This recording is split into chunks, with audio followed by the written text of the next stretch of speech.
On va débattre de deux sujets différents dans Bonsoir le Gard. On va démarrer avec le premier sujet, la crise sanitaire. Serons-nous confinés à Noël? C'est la question qu'on pose ce soir.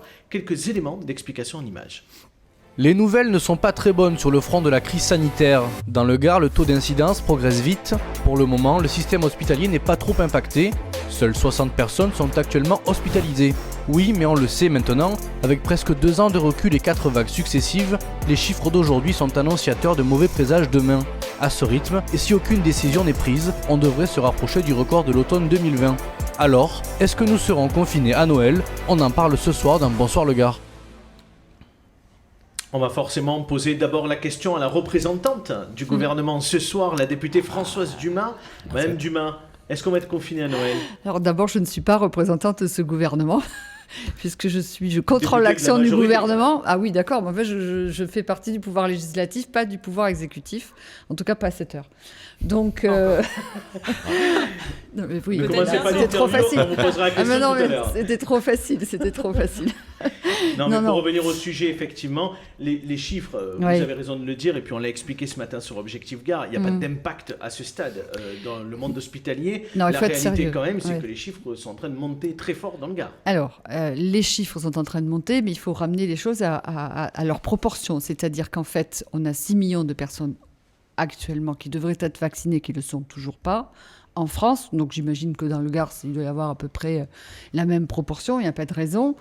Donc en fait, celles-ci sont plus fragiles, donc se contaminent.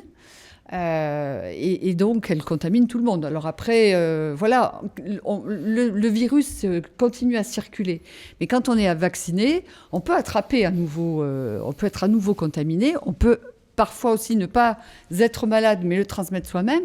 Mais en tout cas, il y a beaucoup moins de gens qui ont des formes graves donc, quand on est vacciné. Et ceux qui ne le sont pas, évidemment, eh bien, se retrouvent à l'hôpital. Mais ça, bon, c'est logique. Corentin, donc, peut-être pour distribuer la parole. Corentin, vous êtes inquiet. Ouais. Vous êtes commerçant à Nîmes. Vous avez subi aussi les restrictions, les fermetures pendant de longs mois. Est-ce que vous êtes inquiet là, pour Noël, qui est une période très importante, rappelons-le, pour les commerçants. C'est presque rebelote, à peu près, en termes de timing. La fin du mois d'octobre l'année dernière, on est à mi-novembre là.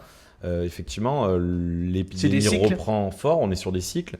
Inquiétude de confinement, personnellement, je ne pense pas. Après, inquiétude sur les nouvelles mesures qui pourraient de revenir sur le dos des commerçants avec de nouveaux... je ne sais pas, il pourrait y avoir des nouveaux protocoles qui rentrent, un couvre-feu, des jauges, ce genre de choses-là m'inquiéterait forcément énormément. Parce que c'est le cas dans d'autres pays Madame Dumas l'a très bien expliqué, il y a un taux d'incidence qui augmente. Aujourd'hui, je pense que s'appliquer à juste analyser les taux d'incidence me paraît beaucoup moins important, parce qu'avec une population vaccinée à 80%, on sait que ce taux d'incidence a moins d'impact sur les hospitalisations. Donc aujourd'hui, je préférerais que les médias se concentrent sur le taux d'hospitalisation et la pression hospitalière, plutôt que de faire un peu paniquer les gens, parce que là, on a l'impression qu'il y a de nouveau un vent de panique. On parle tous les jours, on a des notifications sur les téléphones, l'Autriche reconfine, la Belgique ferme les bars, etc. Et du coup, on inquiète les gens. Est-ce qu'aujourd'hui, on n'a pas un peu oublié que le Covid existait, parce qu'on finalement, on vit presque comme avant, monsieur Jonin? Quel est votre avis? Non, mais la situation est préoccupante, mais Abdel le disait pour l'Europe. Alors c'est vrai, en Europe, la situation est un peu grave. En France, non. Elle n'est pas dramatique. On est les champions de la vaccination. Ceci explique peut-être cela. On a le meilleur taux de vaccination. Et si on regarde à Nîmes, j'ai vérifié avant de venir, les chiffres de l'ARS de ce matin, il y a 7 personnes en réanimation. Alors il reste encore du travail pour vacciner. Ça, on est d'accord. Parce qu'il y a encore beaucoup de gardoites français qui ne sont pas vaccinés, qui ne sont pas anti-vax. Donc est-ce qu'on a fait tout ce qu'il fallait pour aller à la rencontre de ceux qui voulaient se faire vacciner? Ce travail reste encore à faire. D'ailleurs, c'est souvent les collectivités locales qui l'ont fait d'ailleurs. La plupart du temps, les gens qui veulent être vaccinés se font vacciner. J'étais encore cet après-midi à l'hôpital. Est-ce que toutes les zones reculées, est-ce que toutes les zones rurales ont été touchées? Oui. Après, pour rebondir sur ce que disait Coralie, moi je ne suis pas forcément favorable à ce qu'on mette encore une fois la responsabilité de tout ça sur les gens. Les gens aujourd'hui, les Français, ils ont repris une vie sociale qu'on leur a enlevée pendant quelques temps, il faut bien le dire, mais c'est un peu ça la question que je pose ce soir, parce que il ne faut pas en vouloir aux gens d'avoir voulu revoir leur famille, retourner au restaurant. Par contre, moi je le vois.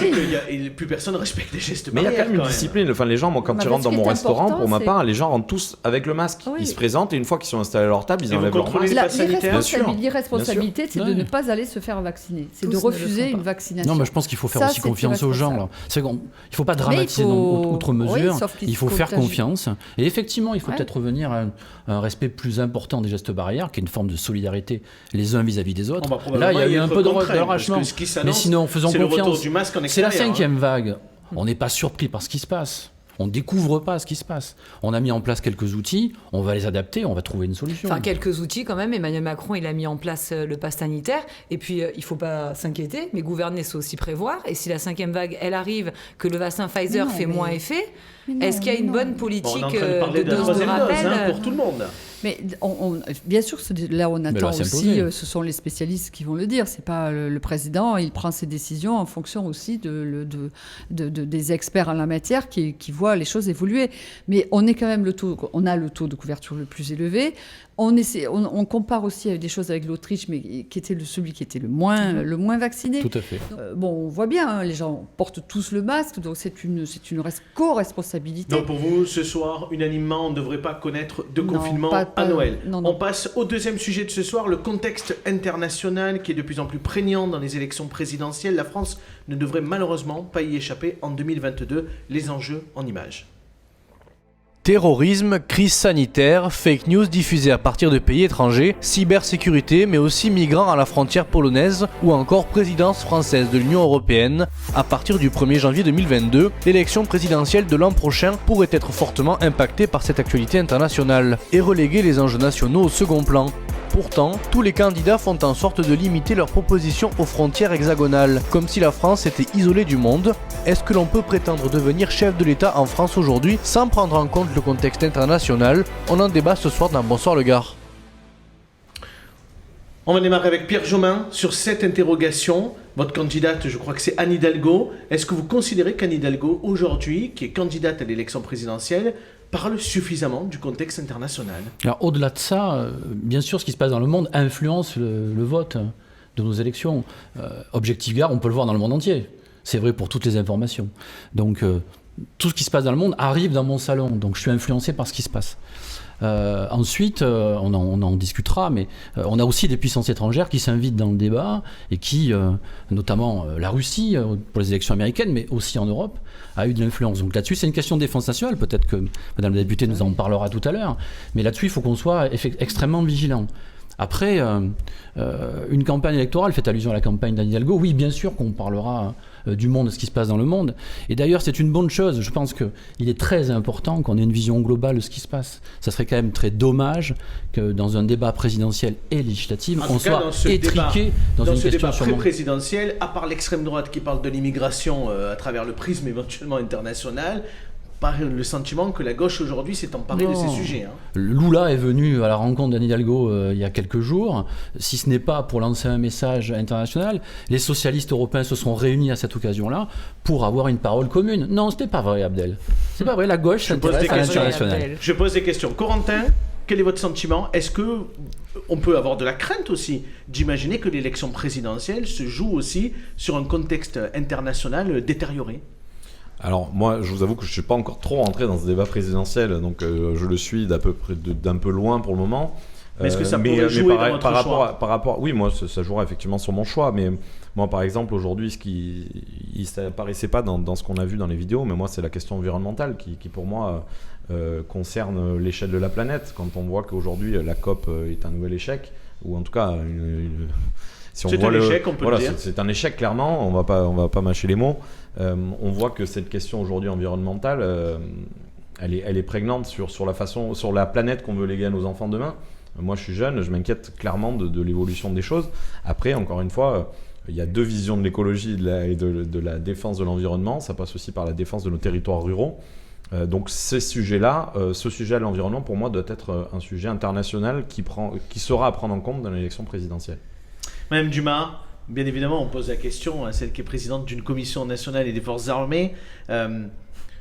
Sur les opérations extérieures, est-ce que vous pensez que ça peut avoir, le contexte international, un impact sur la présidentielle de 2022 Évidemment qu'il l'aura. Il l'a en permanence et il a, quels que soient les gouvernements. Là, je pense qu'on est sur des sujets régaliens où il y a une unanimité. J'ai la chance de présider une commission avec laquelle je vote, l'ensemble des groupes politiques votent l'ensemble de mes budgets et font confiance au président de la République pour mener les politiques qui ont été déterminées depuis 2017, mais qui sont dans la continuité de ce qui a pu être fait auparavant. Est-ce que vous n'avez pas le sentiment que les Français, que la France, les Français vivent un peu en autarcie? C'est qu'Abdel le parlait, si. On parle d'immigration, mais on l'a vu avec l'Afghanistan, ce qui se passe à plusieurs milliers de kilomètres de chez nous, ça a eu une incidence sur nous.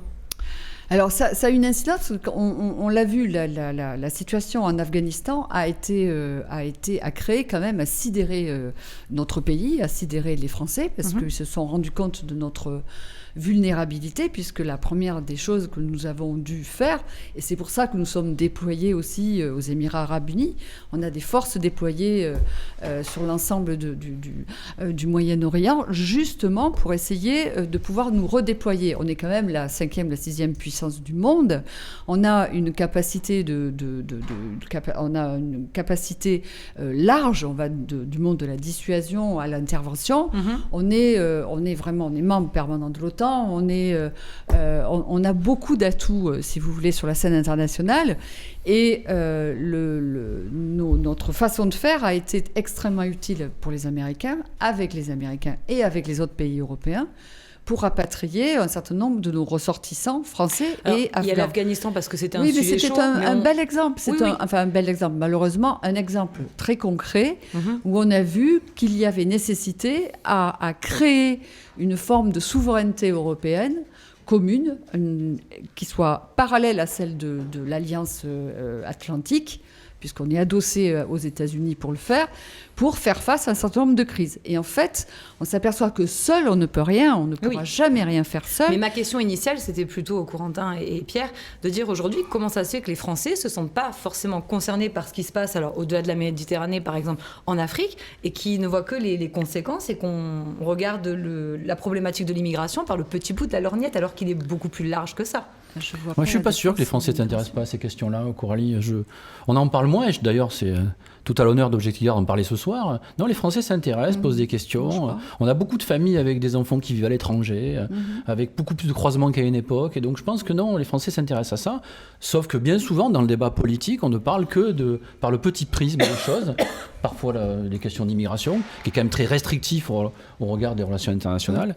Donc non, mais je ne suis pas sûr que ce soit la faute des Français. Je pense que c'est par une forme de facilité, de confort. Mais il ne faut pas nier quand même aussi que dans le pays aujourd'hui, il y a quand même une vague de repli identitaire qui est pas à négliger non plus, de communautés qui s'enferment entre elles. Et il y a quand même un problème là-dessus. Peut-être moi que je pourrais analyser comme lié à un refus global de la globalisation et de ce monde un peu global qu'on nous a imposé. Alors, je ne dis pas à tort ou à raison, enfin, le repli identitaire, pour moi, il est à tort. Mais en tout cas, aujourd'hui, cette espèce de refus de la globalisation, cette tendance qu'il peut y avoir naturelle à se replier sur son petit territoire, sur l'endroit où on vit, peut être aussi quelque chose qui n'est pas à reprocher aux gens, parce qu'il y a cette société globalisée qui fait du mal aussi. On parle des gros groupes qui maîtrisent tout aujourd'hui, de ces grandes industries qui ont la main sur tout et qui viennent même interagir sur notre pays et modifier nos façons de vivre. Mais notamment le mouvement animaliste. Mais on peut additionner les deux dimensions. Mais tout à fait. Vous en êtes la démonstration d'ailleurs, parce qu'on peut être fort dans ses traditions et fort dans l'ouverture aux autres et l'ouverture au monde. Bien sûr. Donc je pense qu'il faut cultiver ça. Il y a une vraie problématique. Madame Dumas, vous voulez rajouter un dernier mot? Je voulais juste dire que les guerres en tant que telles, je dirais, entre deux pays, tout ça c'est totalement dépassé. On voit bien qu'il y a des grandes puissances qui mènent tout un système de guerre hybride et qui vont influencer sur les réseaux sociaux, sur des fausses informations, qui utilisent l'immigration aussi, on le voit bien en Biélorussie actuellement. Donc voilà, il y a énormément il y a des puissances États qui cherchent à déstabiliser le reste du monde. Et là, il faut qu'on soit extrêmement vigilant. Donc à la fois, il faut qu'on puisse vivre dans notre territoire, évidemment, mais il faut aussi qu'on ait conscience que tout ce que l'on fait est en lien direct par le satellite, par les sous-marins. C'est votre rôle de l'expliquer. Et tout ça, on voit bien que de toute façon, on est dépendant d'un certain nombre de réseaux sociaux ou autres et d'Internet. Mais on est tous interdépendants, en fait. On est totalement manipulés. Elle est dépendante avec d'autres pays en Afrique. Mais on est manipulé. On est aussi manipulé. L'information est manipulée et rien ne dira qu'au dernier moment, lors des prochaines élections, On l'a vu en Allemagne, on va le voir en Nouvelle-Calédonie. Il peut y avoir des fausses informations distribuées au dernier moment qui peuvent vraiment influencer sur notre vote. Donc il nous faudra aussi éduquer, il faut éduquer, avoir la capacité à s'informer et à bien comprendre les enjeux, et que justement les différents candidats aillent bien expliquer cela et une position commune. Et je pense qu'on a quand même intérêt aussi à dire que pour la plupart sont quand même très cohérents et ont des positions extrêmement convergentes. On va s'arrêter là. Sur la manière de traiter tout ça. Merci beaucoup d'avoir participé à ce débat.